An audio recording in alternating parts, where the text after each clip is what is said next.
Oi, gente, eu sou a Agatha Sotero, da Escola Emílio Carlos, e eu vim apresentar para vocês a primeira edição do nosso podcast, o Pod Carlos. Meu nome é Samuel e hoje nós estamos aqui com um convidado especial, o nosso querido diretor Vinícius Gentil, e hoje nós vamos bater um bate-papo com ele, bem interessante, então fica ligado.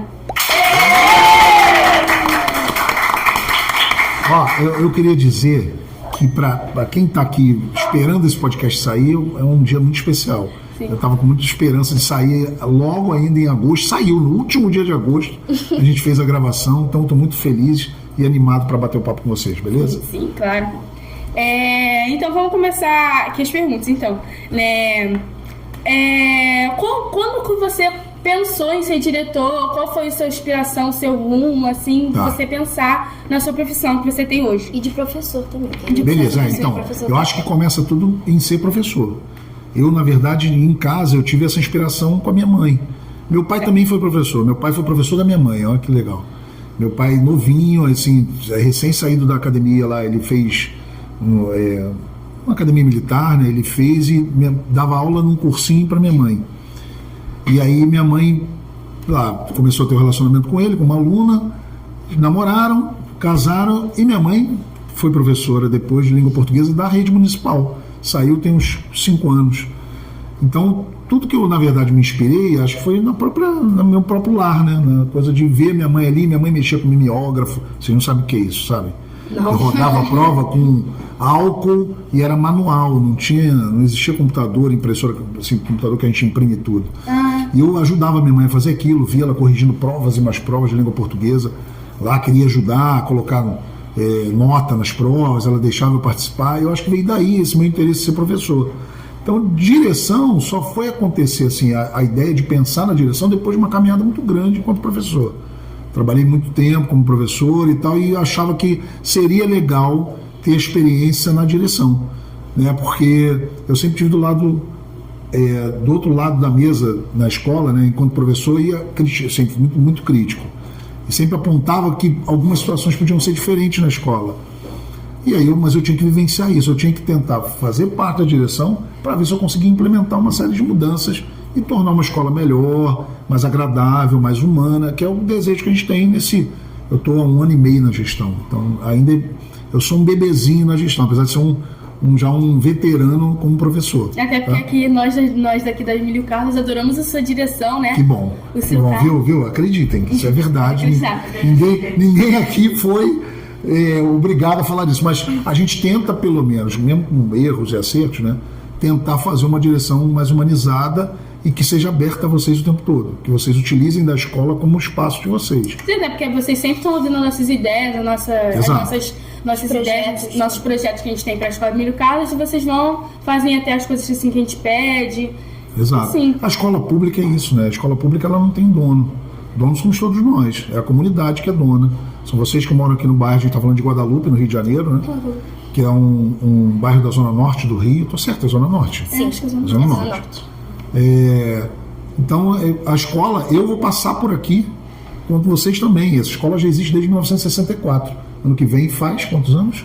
Faz a conta na matemática aí, gente. Agora me pegou aqui. Quantos anos? 60 anos, boa. O pessoal nos bastidores aqui está dizendo 60 anos, a Emílio Carlos faz ano que vem, em fevereiro, dia 27 de fevereiro. E olha quantas pessoas já passaram aqui, né? É normal a gente aqui no bairro ouvir o quê? Não, meu pai estudou aqui, meu tio estudou aqui, minha família toda passou por aqui, meus irmãos. Isso é maneiro, porque isso também dá a mostra de como a escola pública ela é eterna, a gente passa por ela e tenta fazer o melhor por ela. Até para você parar para pensar de quantos professores, quantos alunos já passaram aqui na Emílio Carlos, desde esses 60 anos. 60? 60 anos. Desde esses 60 anos, muitos professores, muitos alunos, inclusive minha mãe estudou aqui. Então, a minha também. E tem professores e funcionários que estão aqui até hoje, desde a época dos nossos pais. Exato. O professor Paulo, ele tem 50 anos de Emílio Carlos já. Ele vai fazer 50 anos. Vai fazer 50 anos. Ele foi professor da minha mãe, dos meus padrinhos. Ele faz junto com a escola. Quando a escola inaugurou, ele chegou aqui para a escola. Ele está aí até hoje dando aula. Vai fazer 73 anos. Meu professor também. O amigo da minha mãe, eu não sei quantos anos ele tem, mas eu acho que ele tem 60 anos. Ele estudou aqui com o professor Paulo. Se eu não me engano, ele falou que ele era professor de ciências dele. Exatamente. Antigamente. E o Paulo ele tinha uma matrícula de matemática e de ciência. Ele deu aula de matemática há muito tempo, se aposentou. Depois ele tá, essa última matrícula dele de ciência. Mas agora ele tá dando, pra minha turma, ele dá tipo um reforço de matemática. Que ele ajuda, que ele foi professor de matemática, formado também. Então ele ajuda muita gente em tudo. Você vê como isso é base para você entender que você é um mero instrumento aqui dentro. Eu estou passando e eu tenho que fazer todo o cuidado possível para passar e deixar o Emílio um pouco melhor. Mas eu sei que uma hora outros vão chegar e vão continuar contribuindo com a história do Emílio. Entendeu? Enquanto eu estiver aqui, junto com o William Diego, que é o adjunto, com a Eloá, que é a nossa coordenadora, que vocês também estão sempre juntos, com o William também, com o Thiago, que coordena, né, é bom de falar do Thiago, que é o nosso social media, quem coordena o Pod Carlos, quem está junto com vocês o tempo inteiro, que está ali atrás das câmeras, está aí atrás. Então é o Thiago que ajuda, e todo mundo participa um pouco aqui. E os alunos que pensaram como fazer, mexe no Instagram, Facebook da escola, YouTube, e o Pod Carlos é mais um evento que vocês vão ser os protagonistas, mas o Thiago ajuda o tempo inteiro. Isso é a escola, né? Isso é trabalho coletivo. Faz uma pergunta aí. Então, a gente queria também saber, mais ou menos, porque já comentaram com a gente que o senhor foi professor aqui antes, né, na Emílio. Fui. Antes de vir como diretor, hein? Podia contar pra gente eu vim pra cá, é engraçado que a minha história de chegada aqui foi há 6 ou 7 anos atrás, acho que 6 anos. Minha história de chegada aqui é uma história que eu nem queria, porque eu estava dividido em 2 escolas no Rio, e aí estava bem numa escola, tocava um projeto de audiovisual, não tinha Pod Carlos ainda, podcast lá na época, mas tinha gravações, a gente fazia pequenos filmes e tal. E aí eu tive que vir para atender suprir uma demanda de professores aqui na escola. Mas eu falei, 3 escolas, Guadalupe, caramba. E olha como o destino né? Eu vim, passei por aqui, um ano foi ótimo, foi tranquilo, e fiz as relações que tinha que fazer para um dia ser convidado a voltar, entendeu? Para vir participar da gestão 6 anos depois. Passei lá atrás, foi uma passagem que aí eu conheci a escola, conheci um pouco a comunidade, e aí, bacana, legal, a escola tem... Quando eu recebi o convite, eu fiquei confortável de falar, dá para ir, eu acho que dá para fazer uma gestão bacana. Então essa é a relação que tem com essa minha passagem lá atrás. Foi de um ano só, como professor aqui. Entendi. Então, como você acha que você teve que lidar com os alunos quando você era professor? Foi fácil você, tipo assim, dar aula? Você ainda é professor, você ainda de escola. Dou aula, eu sou professor de Estado à noite, dou aula à noite ainda, até hoje. Professor e diretor. História, né? Eu sou diretor agora aqui, e lá no Estado eu sou só professor à noite, professor de História. E eu dou aula aqui também às vezes. Porque, por exemplo, na ausência de um professor e numa turma da tarde, da 1802, sempre que dá, nem sempre eu consigo entrar, porque, devido a outras demandas da direção, eu entro para dar aula. E quando for possível participar de qualquer tipo de aula, eu entro e dou aula. Para mim, nunca foi difícil dar aula, assim, difícil no sentido de um peso, sabe? Me arrastar. Eu gosto do ofício. Eu sou feliz em ser professor. Então, para mim é bom entrar em sala de aula. E com isso não tem problemas? Tem vários, né? A geração de vocês não é mole. Vou falar bem baixo aqui para ninguém ouvir, mas a geração de vocês não é simples, não. Porque vocês têm outros estímulos muito maiores do que simplesmente um quadro branco e um professor coroa falando na frente. Porque a nossa visão do mundo é diferente de vocês, é bem diferente. Exato. Vocês têm, por exemplo, você está aí na frente com um tablet, que vocês têm conexão à internet, vocês têm o tempo inteiro o celular na mão com conexão à internet, que tem milhões de possibilidades de aprendizado diferente, de estímulos e de atenção de vocês. Toma a atenção de vocês muito tempo disso. E isso compete com um quadro branco, que o professor fica lá expondo uma aula durante... Normalmente é isso, é um quadro e uma exposição da aula. Isso é muito difícil. Por isso que eu tento hoje, só para deixar de passar para você, tentar trazer na história algumas conexões com imagem. Na minha aula, normalmente, quando o professor atuando à noite, eu tento fazer isso. Vídeos, filmes, esses negócios. É o tempo inteiro pautado com filmes. Até porque chama a atenção assim dos adolescentes hoje em dia, né? Esses negócios de filmes, televisão, mais tecnologia. Exato. Chama mais atenção, então eles ficam mais atentos àquilo ali. Isso aí. Então, eu ia falar sobre isso também. Aqui na nossa escola tem uma televisão e tem uma na sala de leitura. Tem outra aqui. E tem outra que vai de um canto pro outro, né, rodando pelas salas. E eu acho isso muito legal, né? Porque prende mais a atenção das pessoas, às vezes com uma coisa animada. Tem, exemplo, tem aula de história com a professora Luciana. Sim. Ela levou a gente lá pra sala de leitura e passou a Revolução Francesa num vídeo que era igual um filme. Então, eu realmente consegui entender e eu sei falar sobre, né? Visualizando. Porque é uma forma história, muito você boa tem de muita ensinar. dificuldade na minha disciplina, porque normalmente o que passa na cabeça do aluno? Por que eu vou estudar coisas tão velhas? Por que eu tenho que estudar a França de 300 anos atrás? Se você não fizer alguma conexão e explicar a importância do tema que você falou aí, da Revolução Francesa, fica chato mesmo, fica cansativo, fica só cópia no caderno, e aquilo se torna muito cansativo mesmo, né? Enfadonho, assim, um negócio chato, o professor se torna chato. Então a ideia é sempre você fazer o máximo de conexões com a atualidade, falar da importância desse processo, que para mim, por isso que a história é a disciplina das disciplinas, né? Assim como a filosofia é mãe de tudo. Se você tiver uma boa compreensão da história e da filosofia, você toca o resto todo. Matemática, língua portuguesa e assim vai. Estou defendendo a história, tá? E é até bom você também entender a história, porque quando você entende a história, você pode explicar para seus filhos. E isso vai passando de geração em geração. Também na escola e também em casa. Então pode ser um exemplo assim de você estudar, de você entender a matéria. Também é bom para entender nossos costumes, as nossas culturas e todas as outras coisas que trouxe do passado. Exato. Que também é muito bom de entender. E isso, você compreendendo a história, você compreende um pouco do que você representa hoje, de onde você está posicionado, você tem um olhar mais crítico sobre as coisas. Isso é história. Isso você compreendeu toda a trajetória de que te trouxe aqui. O Samuel e a Ágata, eles não estão aqui, brotaram do chão de repente. Eles têm uma história, a família deles aqui no bairro, a gente já acabou de falar. Sim. O pai de vocês estudou aqui. Então tem uma história aqui pretérita que vocês têm lá que resultou em vocês dois.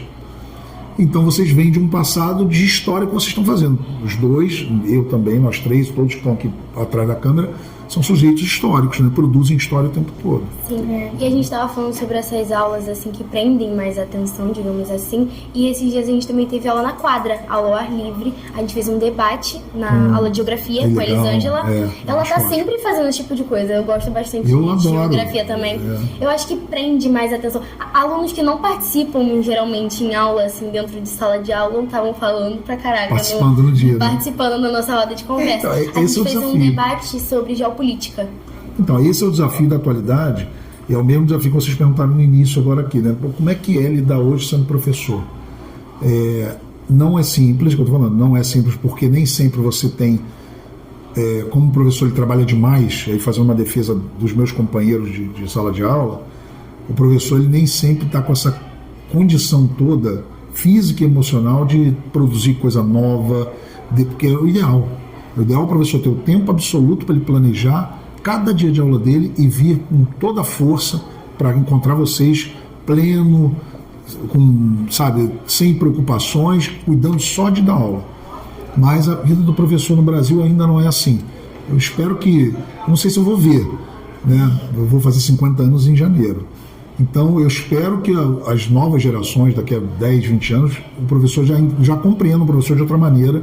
O professor, de fato, precisa ser de novo valorizado, como foi um dia no país, mesmo não ganhando tão bem, mas já foi referência. Hoje ele não é mais. E a gente tenta fazer no Emílio Carlos isso, assim, manter a ideia de que o professor precisa ser referência para todos vocês. Assim. O bom professor ele precisa ser referência. Né? Sim, o mau profissional não. O mau profissional a gente vai atuar, vai chegar junto, porque falar, até o tentar professor ajudar. está ali disposto a dar aula, a explicar a matéria para os alunos e alguns também não dão a mínima importância. Por isso que a gente tem que também ter aquele respeito e também saber que eles são autoridade ali na sala de aula. Exato. E aprender também a matéria, porque também é o nosso futuro, certo? Perfeito. É uma profissão que me interessa bastante também, adoro. Tomara que a gente, história, imagina, né? se a gente se encontra daqui a 10 anos. A gente também brinca aqui na escola que tem muito professor de história, né? Então, a coordenadora é de história, o diretor é de história. E o diretor adjunto é língua portuguesa. O nosso Thiago junto também. Ali. Thiago também de língua portuguesa. Só gente de língua portuguesa. É isso. Para você, qual é a maior dificuldade de administrar uma escola? Uma pergunta complexa. De lidar com os alunos ou com os responsáveis? Eu acho que essa parte não. Eu acho que a maior dificuldade, de fato, é a falta de estrutura que a gente ainda tem de apoio, assim, de pessoas para... Porque se você souber direcionar bem, você faz a gestão tranquila de uma escola, assim, né? Se você tiver um profissional que atua bem na área de secretaria, você tem um apoio para cuidar das outras questões da escola e tal, você funciona, você passa o que é de cada função, você orienta, né? Você descentraliza aquilo e você vai ter o resultado colhido. Hoje, assim, eu acho que até eu não acho complicado, é complexo só ser diretor, porque você tem muito peso de cobranças excessivas ainda na conta da figura do professor, do diretor. E o diretor acaba caindo sobre ele muita responsabilidade que às vezes ele nem consegue nem administrar direito isso tudo. Né? Por exemplo, a sala de aula, o que é falado, o que é dito, como é passado, você tem que estar olhando tudo pedagógico, você tem que estar olhando administrativo, lidar com o financeiro, os recursos da escola, saber planejar isso. Eu acho que assim, eu não acho pesado isso para mim, eu acho que o peso da cobrança excessiva aí sim torna uma carga horária muito extensa, que às vezes você abre e fecha a escola, aí é um problema. Até porque você tem que lidar com os alunos responsáveis, tem que lidar como é que você vai melhorar a escola, como você pode melhorar o ensino, como você pode prender mais a atenção dos alunos na sala de aula. Então, é um peso assim na consciência, assim. Então, eu acho que é uma certa dificuldade. Mas fala muito de projeto, de muita coisa assim interativa. E também uma coisa que eu mesma eu falo pra todo mundo, onde eu chego eu falo, e que eu já escutei alunos e funcionários falando, é que o senhor é um diretor que é muito participativo. Tem escola que os diretores ficam dentro dentro da sala dele, sentado e não sabe nem o nome dos alunos. O senhor vai lá 7h30 da manhã na porta receber a gente todos os dias. Os alunos da tarde, vai à tarde, passa nas salas, vê como a gente tá sempre perguntando se a gente tá bem, tudo. Essa é a definição daquela escola que eu imaginava lá atrás, assim. Uma das coisas que eu criticava justamente é isso. Eu entendo até o diretor que ele fica mais encastelado, assim, essa coisa na sala dele, porque, por exemplo, em escolas muito grandes, se tiver uma falta de pessoal, assim, de apoio, como eu falei com vocês, o pessoal do RH, que imagina, a gente tem que fazer o RH de funcionário, que sabe quem faz? Nós. Ver quem está faltando, o artigo que faltou, carimbar as coisas, os boletins de falta, ver se alguém tira uma folga de TRE, isso tudo acaba fazendo, você faz esse tipo de serviço, porque nem sempre dá conta, receber a merenda, passar a nota agora no sistema de merenda, mandar digitalizar aquilo. Você faz 1000 coisas, e às vezes uma escola talvez muito grande, sem apoio, o diretor fique mais preso.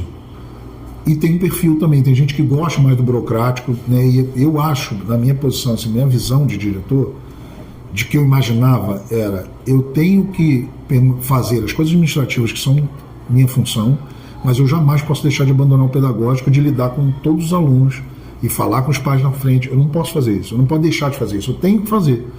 Meu papel é saber o nome das pessoas, eu sei o nome de cada um que está aqui, né? Claro, a nossa escola é uma escola que é pequena, somos 320 alunos em média. É uma escola, a certo ponto, pequena, mas é uma decisão fazer isso também, sabe? Definir lá para frente, definir chegar todo dia. Eu podia muito bem, não vou lidar não, vou ficar lá, né? Na minha função tem coisa para caramba fazer, mas eu gasto um tempo lidando com vocês, porque para mim não é gasto, para mim é investimento no tempo. Quando eu lido com vocês, converso, escuto, porque eu estou escutando a escola. Vocês estão lá no coração dizendo, isso aqui está funcionando, isso aqui não está, isso aqui não é legal, isso aqui é. E eu preciso ouvir para poder administrar bem, porque se eu não ouvir vocês, eu não faço nada. Se eu ouvir a minha cabeça o tempo inteiro, eu vou errar mais do que eu erro. Eu erro, né, como todo mundo erra, mas eu tento errar um pouco, o mínimo possível, para poder dar conta de uma escola um pouco melhor para vocês. Falta recurso, tá? Uma coisa que é importante. Tem coisas que eu queria fazer, obras que são maiores, estruturais na escola, como uma escola de 60 anos, é uma escola que é difícil, né? Assim, tem problema de esgoto toda hora, tem problema de iluminação, parte elétrica, que está velho. Então, nem sempre a gente tem um recurso para utilizar. Mas ele entra, assim que ele entra, ele está planejado para fazer. Tem uma obra planejada para fazer do esgoto, que é quebrar, mudar a tubulação, mudar tudo. Eu tenho que ter o recurso. Entrando o recurso da prefeitura, eu atuo. E ao mesmo tempo eu vou tocando pedagógico, entendeu? Voltando mais para o assunto que ela falou que você é mais participativo na escola, eu também observo, né, que você também tem que ter uma boa maneira de terminar, por exemplo, um problema escolar, uma briga. Quando tem uma briga, você vai lá, chama o responsável, talvez você evita também de chamar o responsável, você fica mais daquele termo, vai chamar o aluno para poder conversar mais com ele, para ver se eu consigo resolver, muda a cabeça dele. Então você é bem participativo, que você chama, você conversa, tenta resolver aquilo e não vai começar a gritar, que nem alguns diretores fazem. Sim. Por isso que você é um ótimo diretor, que nem no caso, todos nós adoramos você pelo fato de você ser muito participativo. O que eu tento fazer é sempre assim, a primeira coisa é ouvir vocês. Não preciso só me sair chamando pai nem gritando com todo mundo, eu ouço. Né? Às vezes é um problema mais grave, tal, se é um problema mais grave não tem jeito, o pai tem que entrar logo. Mas quando é um problema que pode ser resolvido aqui dialogando, que às vezes é uma mera fofoca de um lado para o outro, se um conversa com o outro, resolve. Né? E tem alguém mediando ali que é um adulto, que é um responsável. Pode ser a coordenadora, pode ser o outro diretor adjunto, que é o meu companheiro William, eu, ou até outro professor. Mas como acaba caindo sempre aqui na direção, né, a ideia é dialogar, a ideia é pegar vocês se ouvirem, né, para poder aplicar aquilo ali e falar, pô, dá para a gente resolver, dá para melhorar a relação, dá para fazer uma escola harmônica, né, dá para a gente tocar uma escola mais saudável, sem briga, sem picuinha. Esse é o grande desafio, por isso que essa é uma decisão também de tomada. Vamos fazer uma escola assim, tentar fazer uma escola humanizada, né, que ouça os alunos. Então, e uma coisa que dá pra perceber bastante aqui na escola é porque eu entrei no ano passado, que foi o mesmo ano que o senhor entrou, chegamos juntos. E o William também. É. Aí dá pra perceber que muita coisa mudou assim na escola, tipo, de reforma. As salas foram pintadas, as cadeiras foram mudadas, a quadra foi pintada, teve reforma lá atrás. Essa sala aqui foi reformada, a sala do diretor foi reformada, foi tudo reformado. Então tá, tipo, tudo bem conservado também na escola. Tudo bem direitinho, e eu acho a escola também bem reconfortante, sabe? Um lugar bem aconchegante, porque eu acho que a escola é assim, um lugar que a gente tem que se sentir bem, não tem que ser um lugar fechado, onde ninguém, tipo, não conversar, que às vezes a gente fala até demais, né? Mas, tipo assim, um lugar pra gente conversar, interagir, socializar, e tem que ser um lugar que a gente se sinta bem, assim, de verdade. E eu me sinto bem na escola. E essa é a melhor coisa que a gente pode escutar, é isso. Porque, por exemplo, agora está reformando a parte, aquele espaço lá atrás, que é um espaço de guardar quinquilharia, né? Era um espaço de treco. Quebrou, joga lá atrás. E aquilo me incomodava muito, desde que eu entrei. Era um quarto jogado. E aquilo me incomodava muito porque, assim, é um espaço, a escola é pequena, é um espaço que a gente podia aproveitar. Como a gente aproveita melhor? Depois de pensar mil coisas, e aí também, eu preciso pensar o seguinte, eu tenho dinheiro para fazer o que eu quero? Eu queria botar, sei lá, um espaço de vidro todo iluminado. Eu não vou poder conseguir fazer isso porque eu não tenho esse recurso. Mas eu consigo melhorar aquele espaço, botar um bom piso, pintar de uma forma alegre, botar jogos novos, consigo. Eu consigo recuperar aquela parte do telhado, eu consigo rebaixar e botar um teto bonito, consigo. Então isso eu vou fazer. Por exemplo, lá está sendo feito isso, né? A gente está esperando agora terminar a parte do telhado de metal que tem lá, que estava todo já, a escola é antiga e estava com muito problema. Então a gente está tentando aos poucos fazer o telhado, rebaixar ali para fazer uma sala de jogos. Eu acho que em setembro a gente reinaugura aquela área também com um novo espaço revitalizado, como essa sala. Então, e lá na sala de leitura também foi reformado, novos livros, tudo, aí botou cadeira, uma televisão para nosso grandona, uso, né? Grandona pra gente poder usar. Aí a sala dos professores foi trocada também, que era lá atrás, né? Veio aqui pra frente, aí veio aqui pra frente, tá linda a sala. Eu fui lá ontem falar com o professor, maravilhosa. Essa é a ideia. Tudo bem direitinho. Aí, e também tem, como eu falei da sala de leitura, tem os nossos projetos aqui da escola, né? Tem a nossa monitoria da sala de leitura, nossas festas, que sempre tem, assim, de tudo. Festa junina, Halloween. Vai ter de novo. Festa de setembro amarelo também, tá vindo setembro. Muito bem organizadas também, pela direção, muito bem organizadas pelos alunos. A gente conta com vocês, né? A gente na direção normalmente conta com chamar os alunos que são representantes, líderes, né? De Grêmio, o Grêmio tá aqui também, ó. O Grêmio está ali representado, Bernardinho e Gustavo. A gente conta com o protagonismo de vocês, assim, vocês atuando o tempo inteiro para fazer a escola caminhar, um projeto que, quando dá para executar, a gente entende que é possível e é um desejo de vocês, por que não fazer? Por que não? A gente, às vezes, conversando aqui dentro da direção, é interessante, porque às vezes a gente fala que a gente vai ter perna para segurar isso, porque a gente às vezes está morto, cansado, já ficando velho, né? Eloá não, porque Eloá, nosso coordenador, é nova. É uma garotinha ainda. Tem 29 anos. Crossfit ainda. Faz crossfit, luta Muay Thai. Então, ela que sustenta a escola. Aí a gente joga nas costas dela, que é mais nova, que ela segura tudo. Olha lá. Só que é isso, a ideia é sempre assim. O que era melhor para vocês? Fazer uma festa? Vocês queriam fazer? A gente deseja fazer a festa. Então vamos fazer essa festa, vamos desenvolver a festa e vamos fazer a melhor festa possível dentro da realidade da escola, né? Essa é o tempo inteiro a ideia, de novo, a escola é nossa, a gente está junto nela, eu tenho minha responsabilidade, vocês têm a de vocês, mas a gente tem que atuar junto. Se eu atuar sozinho, não faz sentido. Se for para mim, a escola não faz sentido. A escola tem que ser para vocês. Eu tenho que fazer com que ela aconteça para vocês. Entendeu? Então aqui também tem bastante palestra. E teve um dia que um pessoal veio aqui com óculos de realidade virtual. Qual o nome daquele pessoal, Elan? Experimente Cultura. VR o nome, nossa. Foi muito realidade legal. Virtual, muito né? legal, muito legal, foi muito legal. Aí veio o pessoal tá ali querendo da levantar vacina também, vacinar o pessoal que ainda não está vacinado. Foi semana passada. Veio o pessoal da Clínica da Família também ver negócio de dentista pra gente. Aí a gente também tá tendo bastante passeio. Tivemos 2 semanas passadas, não foi? Foi no Pão de Açúcar. A gente também teve o Jornada Oeste, que eu fui. Você foi, né? Também teve um do Sítio Burle Marx. Isso, o Jornada Oeste. Foi bem legal. A gente conheceu lugares aqui na Zona Oeste, aqui perto, que não são muito falados, né? Muito conhecidos, assim, que as pessoas quando pensam em pontos turísticos do Rio de Janeiro, pensam mais na Zona Sul, lugares assim, e esse projeto é mais para mostrar pra gente que não só esses lugares têm paisagens bonitas e coisas pra gente poder se divertir aqui muito pertinho legal. Também. Assim, vai ter agora a Bienal, né? A Bienal vai tá sendo encaminhada para o Mono, mas o pessoal da sala de leitura vai, a monitoria. Nós dois, Agatha vai, Samuel também, os 2 monitores. E eu tenho alguém querendo participar ali por fora, mas eu não sei, Tiago, como é que faz, que eles querem perguntar ali de fora. Daqui a pouco eles sentam ou não? Não, mas é bom também que a nossa escola, Emílio Carlos, é bem incluída em todos os passeios, incluída em vários projetos diferentes também, que vocês proporcionam aqui para Emílio Carlos. Não é só o dia todo aula, também tem passeios de coisas divertidas, que vão interessar também a criança vir para a escola também. É isso, não é só a aula o dia todo. Então também tem essa coisa assim. Isso é uma das características que a gente quis implementar aqui, que a gente ainda tenta, porque a gente está 1 ano e meio só na escola, né? 1 ano e 8 meses. Eu e o William e a Eló chegou esse ano ainda, a gente já teve, né, a saída do Edmar, querido professor Edmar, que se aposentou, que era do nosso diretor adjunto, né? Foi professor durante mais de 20 anos aqui, que é um querido nosso, assim, mas ele preferiu sair porque ele estava na hora dele querer descansar um pouco. Ele estava há muitos anos aqui, né? Já está há mais de 20 anos. Foi professor de geografia, foi professor de responsável. Ele foi professor de geografia da minha mãe. Exato.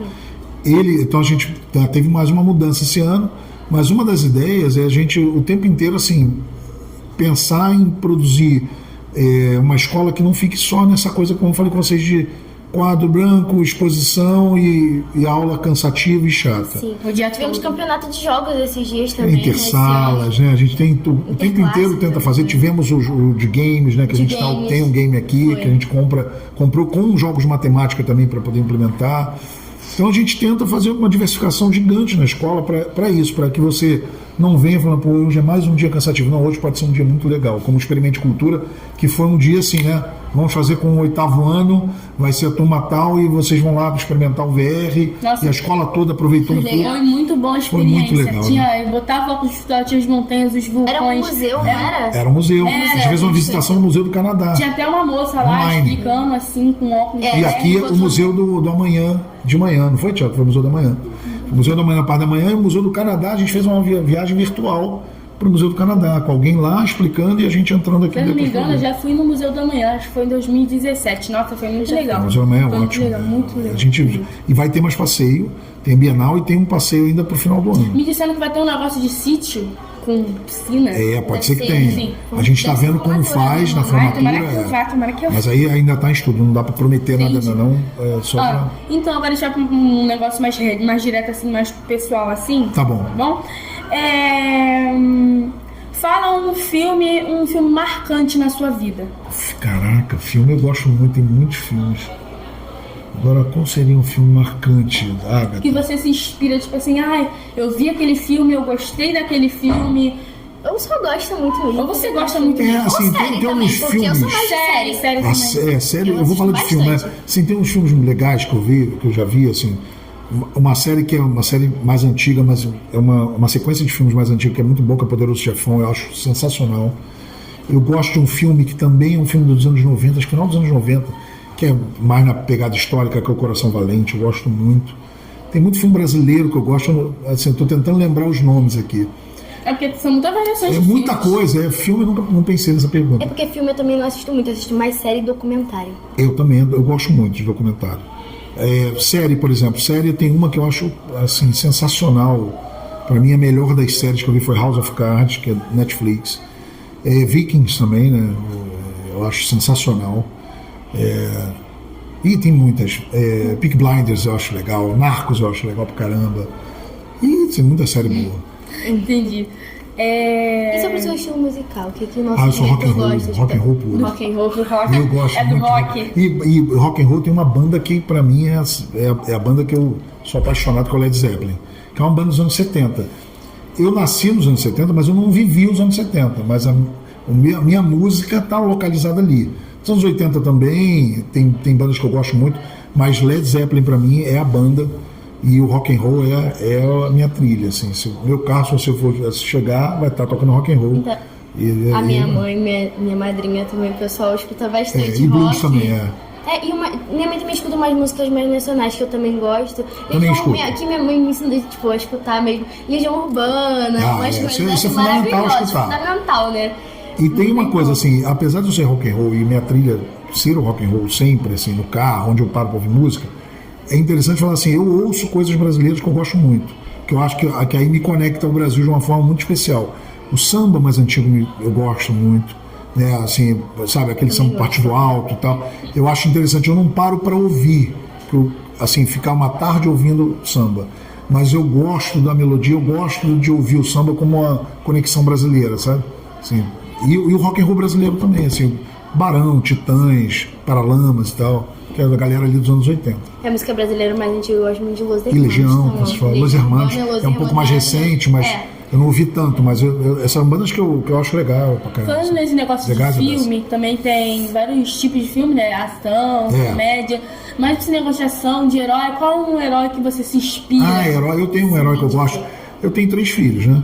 Então, assim, hoje em dia o meu cinema praticamente é levá-los a ver filme. Eu sei que eles estão ficando maiores já também.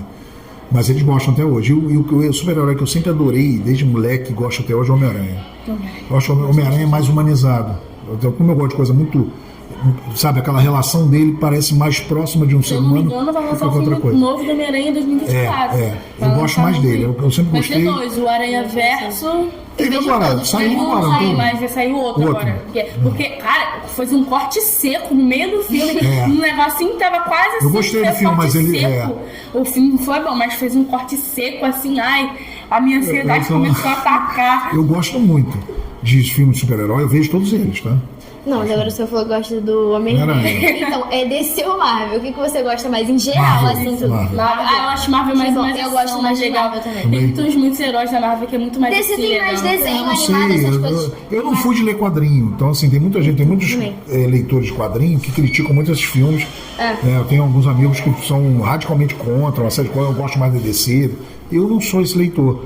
Eu li quadrinho, eu li Cebolinha. Assim, eu não li super-herói.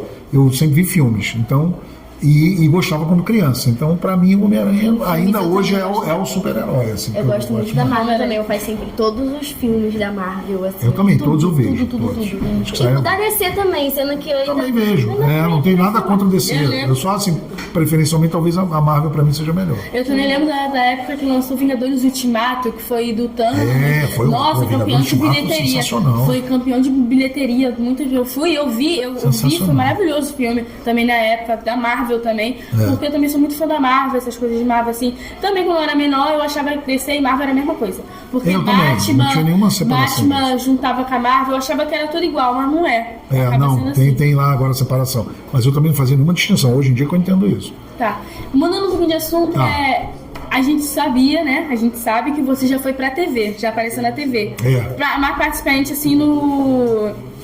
Qual é o nome? Quem Quer Ser um Milionário. Quer Ser um Milionário. Eu queria ser um milionário. Como é que foi pra gente um pouquinho? Como é que foi? Sabe como é que foi isso?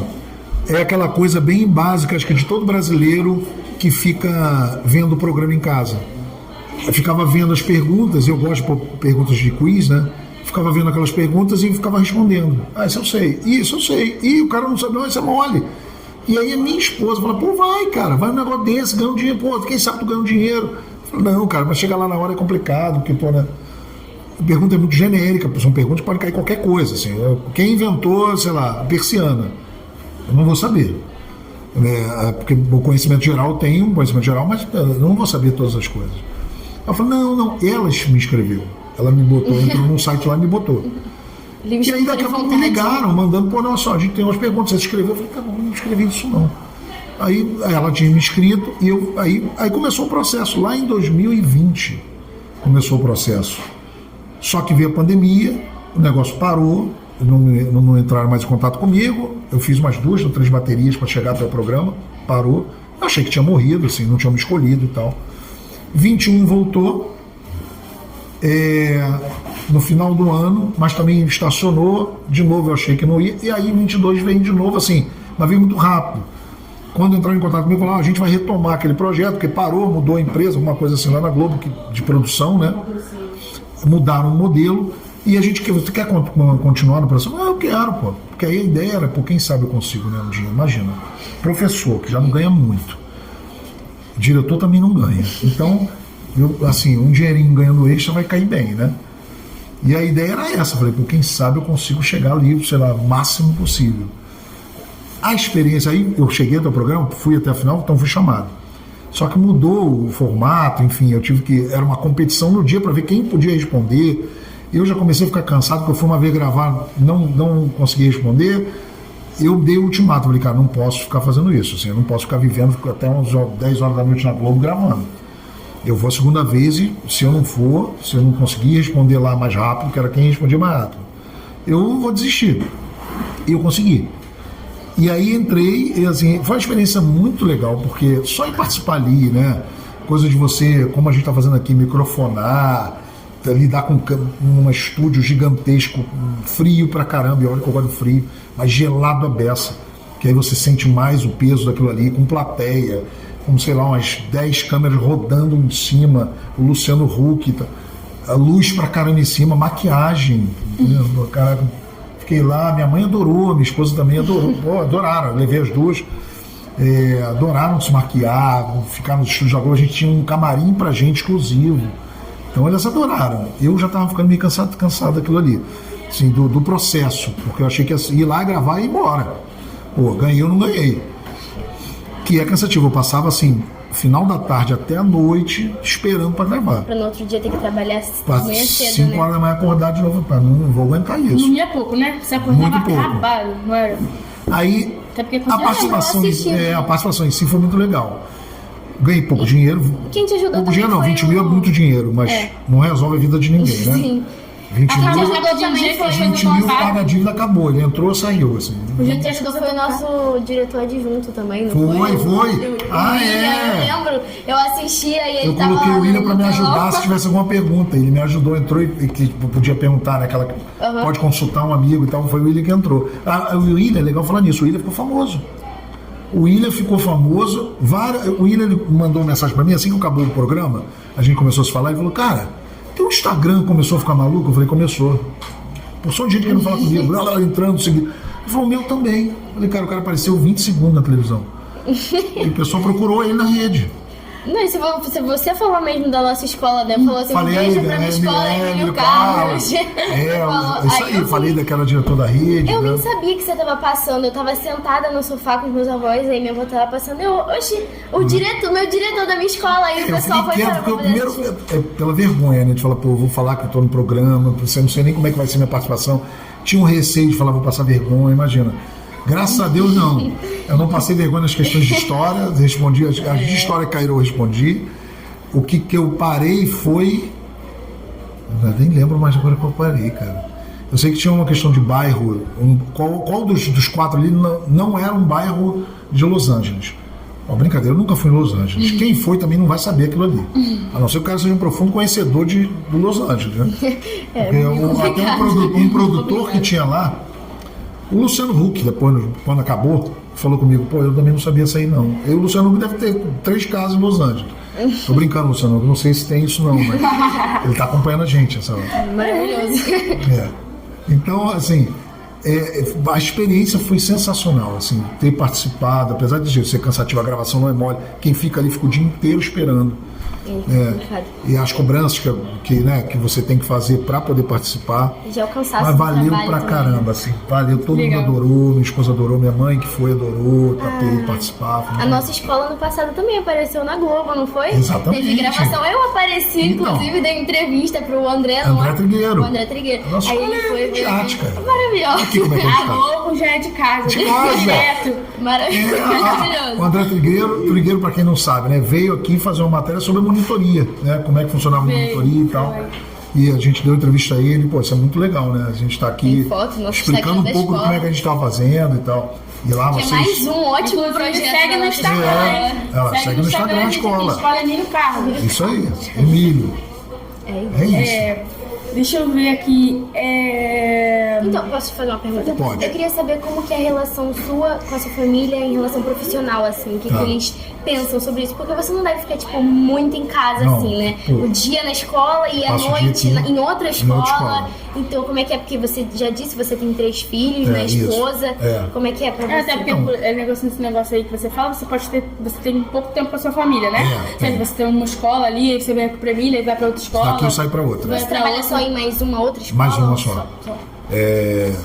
Já dividi com outra. Não, muita escola, graças a Deus, é muito muita boa. coisa pra você ensinar. Meus filhos... escolas são os alunos, as coisas, como melhorar a escola, ainda tem que ir pra outra escola pra fazer a mesma coisa. Exato. Então você tem que pensar na outra, você tá fazendo uma e tem que pensar na outra também. Então, aqui é muito mais complexo, né? E lá o ensino médio é a questão de planejar a aula.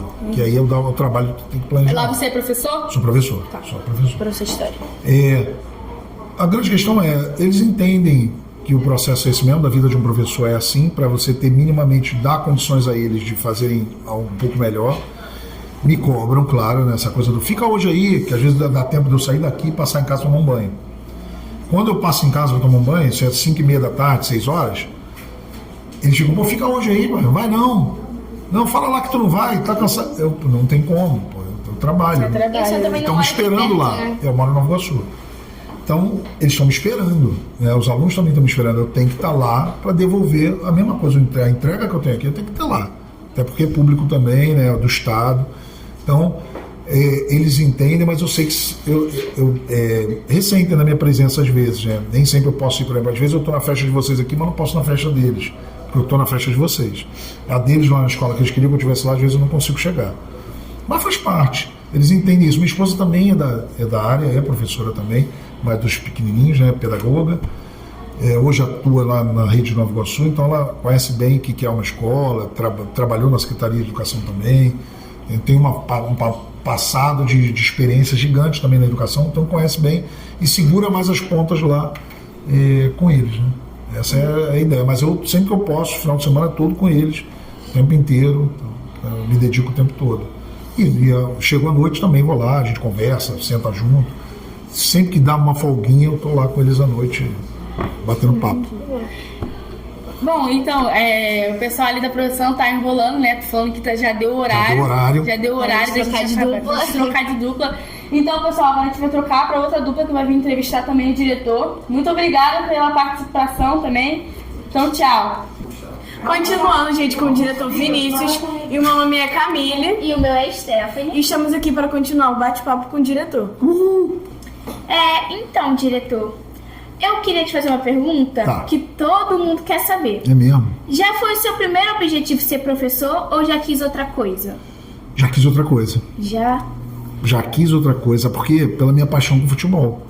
Eu queria ser jornalista, de trabalhar com esporte, com futebol. E você é formado nisso? Então, eu me formei em jornalismo antes de formar história. Ai, gente, Eu fiz curso, formação, para falar minha formação. Primeira faculdade que eu fui entrar, eu tinha 17 anos ainda. Então eu entrei em filosofia. Minha vida acadêmica é meio doidinha. Eu fiz filosofia, aí saí no meio do caminho por uma questão familiar, na época que meu pai morreu e tal, eu tinha que ajudar minha mãe e tal, eu tive que abandonar a filosofia. Quando eu voltei para comunicação, para tentar ser jornalista, que era o meu grande sonho, trabalhar em rádio ou TV e tal, que eu adorava. Mas a própria caminhada da vida foi me direcionando para outra coisa, porque estava mais difícil, eu tinha parado um tempo devido à morte do meu pai, então assim, aí eu terminei a faculdade, mas nunca trabalhei. na área. Trabalhei na época num site que estavam começando os sites, chamado Vitrine Esportiva. Eu ajudava, não trabalhava não, ajudava, assim, com uma matéria ou outra. E aí acabou que eu fiquei meio sem função, assim, terminando ao mesmo tempo não atuava, e eu sempre adorei história. Lia muito livro, lia muita revista de história, e aí eu caminhei para a história, como acho que assim, abriu minha posição de, cara, eu posso fazer isso aqui que eu gosto, isso aqui eu gostaria de fazer. Aí me remeteu a coisa da família, da minha mãe, aí sim, mas eu já quis ser outra coisa. Como se eu tinha falado anteriormente que sua mãe e seu pai são professores. E foi muita referência, né? Porque acredito eu que quando você viu os seus pais, né?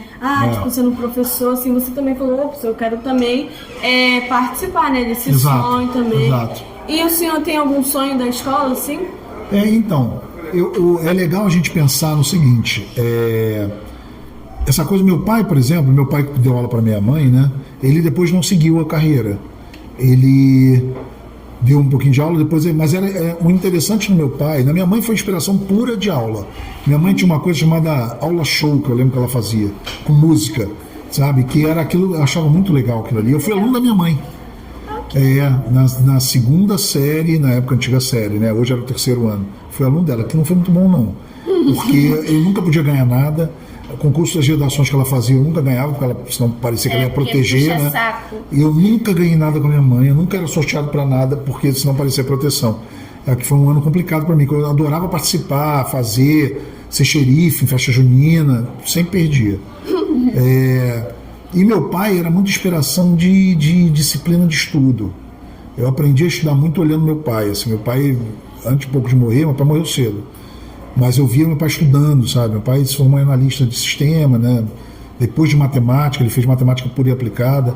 E era muito interessante ver meu pai ainda, já mais velho, com a idade que eu tenho hoje, assim, estudando, grifando textos e tal, na época com aquelas canetas marca-texto, né?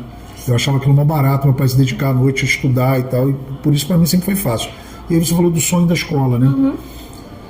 Então, eu acho que isso para mim me mobilizou muito desde cedo. A formação que a gente tem em casa mobiliza a gente para tentar fazer de qualquer espaço um espaço bom, que seja saudável para todo mundo, que não seja um espaço desse de gritaria, de terror, de medo para as pessoas. Não, a escola tem que ser alegre, boa, lugar de aprendizagem, lugar feliz para todo mundo, né? Que você venha e se sinta bem, você se sinta acolhido. Se você tiver algum problema, você tenha liberdade. Esse é o meu sonho de escola.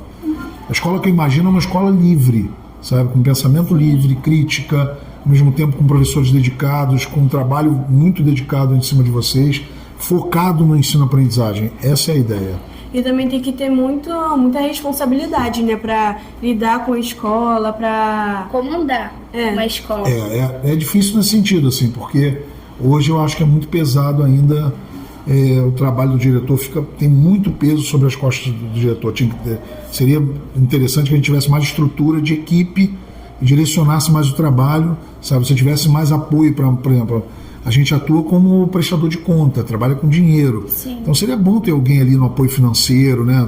Trabalhando para você com algumas questões. A gente, graças a Deus, esse ano recebeu mais uma pessoa para a administração ali, nos auxiliar ali na administração. Mas até então a escola tinha uma pessoa para atender os alunos, atender a gente, atender todo mundo. Isso é muito difícil, né?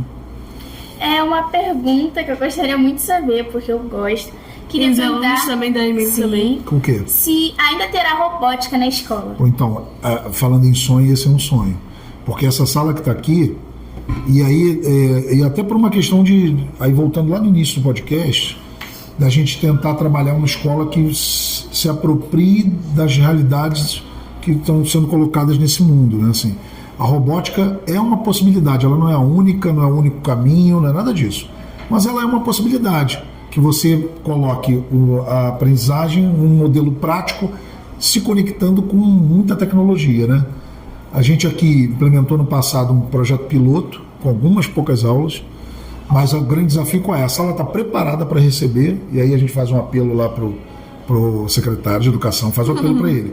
A gente precisa aqui virar um mini jet, porque a escola é pequena, porque a gente tem um profissional da sala para tocar o modelo de robótica. A gente tem os kits que a gente já usou no passado, estão prontos ali, a gente tem tecnologia, a gente melhorou a internet da escola, colocamos uma nova internet. Então, assim, a ideia é, a gente está pronto, faz o apelo a ele, que ele está ouvindo. Secretário, por favor, por favor, ajuda aqui a escola para botar um profissional aqui, articulador dessa sala, desse mini jet que a gente tem aqui, para poder tocar robótica. Esse é um desejo. Queremos robótica na escola. Queremos robótica. E para quem tipo quer seguir nessa carreira de professor, né? Qual dica você dá para essa pessoa que quer seguir nessa carreira? Porque é muita responsabilidade. E ser professor precisa de uma coisa assim, né? Precisa de além de formação, que é necessária, né? A formação, eu acho que a formação para aquela tua disciplina específica, no meu caso, história, beleza, o que você gosta, normalmente o professor ele gosta, ele fez ciência, biologia porque ele gosta. O cara fez matemática porque ele ama matemática. O problema é como lidar com essa formação dele para a sala de aula com vocês, que aí para mim é o grande problema. Como ele aplica o que ele conheceu para vocês de uma forma agradável, que faça vocês compreenderem melhor e encantem vocês. Porque para mim, aí eu lembro do Rubem Alves, que é um grande, eu sempre lembro dele, porque quando ele falou isso na minha cabeça, fez todo sentido. A ideia, a educação ela acontece quando ela encanta, quando ela gera curiosidade. Quando você ouve aquilo e fala, caraca, que legal isso, nunca tinha pensado nisso. Quero ver mais disso. Se o professor fala, você fala, caraca, que coisa legal que ele está falando. Caraca, a matemática serve para isso aí. Caraca, olha a biologia, olha como é que é o nosso corpo. Fala mais, professor, porque aquilo está te encantando. Você está despertando em você alguma coisa. E para mim, a questão de ser professor é isso, assim, além do conhecimento específico, tem que ter a disposição de cada vez mais aprender os modelos didáticos, como lidar com a transmissão daquele conhecimento e com a troca, porque não é o professor que passa só para o aluno, né? O aluno também ensina o professor diariamente. A troca com vocês ensina diariamente. Se o professor ele não tem essa compreensão, a aula fica difícil, né? E mais difícil ainda pela realidade que a gente vive, que é uma desconexão entre o que vocês têm na mão, todos nós temos, celular que vocês têm, tablet e tecnologias, com o que é visto na sala de aula. A gente tem um modelo de escola que ainda é um modelo de 200 anos, é o mesmo modelo. Então, assim, né? Muito tradicional, e a gente quer mudar, mas a gente não sabe como fazer ainda. Então, há um problema grave na educação que a gente está buscando resolver, né? Todos nós que atuamos nela, mas quem quer ser professor tem que partir desse ponto. Estagiário, atente, você vai pegar uma realidade que é diferente da que você viveu, e você precisa entender que você precisa compreender o que é uma sala de aula, compreender a didática, compreender os processos de aprendizagem para poder fazer bem. E já que a gente tocou nesse assunto, né, de para quem está começando, iniciando, como foi o início da sua carreira de professor, né? Foi muito difícil, né? Porque você estava ainda lidando com... O início, acho que para todo mundo é muito difícil, porque quando você é novo, primeiro dá medo, né? A primeira coisa que você fala como é que eu vou encarar isso aí, cara? Pega uma Será que eles vão me respeitar? 40 alunos, fala, meu Deus, eu vou ter que ter, que muitos professores antigos falavam, né? Tem que ter o domínio de turma, né? Você tem que dominar, você tem que saber fazer. Aí você fala, será que eu vou dar conta? Será que eu vou dominar todo mundo? Será que eu vou falar, gente, vamos lá? Que aí você vê no estágio, você vê isso, né? Você fica olhando o professor da aula. E é legal porque você vai se descobrindo enquanto tal. Com os medos que você tem, você vai se descobrindo.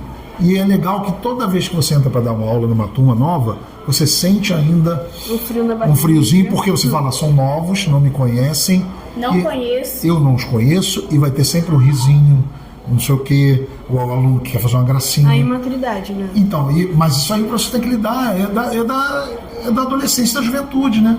Você pegar ali, você quer testar o professor, jogar uma gracinha, se o professor é novo naquela escola. Então, assim... É muito... lembrar do meu início é sempre essa coisa mais assim, de lembrar o quanto foi prazeroso, difícil, amedrontador, porque dava medo mesmo, de falar assim... Você era tímido, né? Eu não era muito tímido, mas o medo sempre estava ali, assim, Não, nunca tive, timidez não. Mas eu tinha... Não, porque tem professor, né? Que tem professores que são mas eu não tinha isso, mas eu tinha um medinho por dentro, eu tinha. De, será que vai dar certo, cara? Será que não vai virar o caos aqui dentro daqui a pouco? E quando aquilo dá certo, pô, é bom pra caramba. Não, e tipo, isso, ser professor é um dom, né? Porque você tá ensinando pra pessoas que um dia elas também vão ser profissionais na vida, né? Exato. E até mesmo seguir a mesma carreira. É a profissão das profissões, né? Sim. Todo profissional, seja ele o que for, médico, engenheiro, o atleta, o professor, vai passar por uma escola, vai passar pela mão de professores. Tinha que ser mais reconhecido, né? Porque, tipo assim, tem alunos ali na sala que um dia eles vão ser médico, advogado, então tipo, eles são mais reconhecidos, sendo que o professor também tinha que ser reconhecido, porque foi ele que começou tudo, toda uma jornada, né? O que você acha sobre isso? Exatamente assim, eu acho que ainda falta, a nossa sociedade ainda não valoriza o professor como deveria. Como eu falei com vocês, se é a profissão das profissões, por que a gente é tão desvalorizado ainda e não, por exemplo, um profissional que tem o tempo que eu tenho de experiência ganha muito mais numa profissão, sei lá, numa engenharia, é muito mais valorizada um engenheiro do que um professor que está atuando numa escola municipal de segundo segmento como a nossa, de fundamental, nível fundamental. Sim. E mesmo que isso, uma né? escola pública tinha que ser valorizada. Mais ainda, porque a escola pública, você atender e respeitar o que é público, cuidar disso aqui, ser um dos que cuidou, para mim é honra. Eu vou levar na minha vida toda, lembrar de que eu passei um tempo, cuidei dessa escola durante um tempo e fiz o melhor que eu pude. Sabe, quando eu vou sair daqui, eu saio com a cabeça muito erguida no dia que eu sair. Sim. Então, diretor, agora uma pergunta que eu vou te fazer aqui agora. Mas, pessoal, qual é o seu time do coração? Essa pergunta eu estava esperando, porque se há uma paixão ali, tem ali um sofredor ali. Se há uma paixão que me move o futebol, falei com você, que queria ser jornalista por causa do futebol. Sim. Eu sou tricolor, cara. Aliás, o único tricolor do Brasil, porque o resto são time de 3 cores, é o Fluminense. O Fluminense é um amor absoluto, desde criança. O futebol ele move isso, é o primeiro amor de uma criança, sobretudo, hoje em dia, graças a Deus, as meninas também estão... Mas na época que eu venho, era muito menino, né, ganhava bola. Hoje as meninas jogam, que eu acho maravilhoso, os times femininos. O futebol, o Fluminense é uma paixão, assim. E hoje, o que a gente está gravando, é o dia do Fluminense decidir uma vaga na Libertadores. A gente está louco. Eu já estou aqui ansioso desde segunda. Hoje é quinta-feira, você vê como é que eu estou. E uma palavra que te define, né? Sempre tem uma palavra que te define. Que define essa palavra. Me define? Sim. É difícil. Em geral, tipo, Vinícius, sua família, tudo. Tá. Como pai, como professor, como diretor. Gentileza. Meu nome é Vinícius Gentil, né? Sim. Então, assim, gentileza me define. Acho que a ideia de tentar ser dócil com as pessoas e amoroso é o que eu tento ser. Eu nem sempre consigo. Às vezes não consigo fazer isso, não. Mas é o que eu tento. Então, ser gentil com todo mundo. Significa você também sentar para ouvir também. Exato. Né, para aprender. E também compartilhar o que você aprendeu para as outras pessoas com mais amor, né? Porque o mundo hoje em dia precisa mais de amor, precisa mais de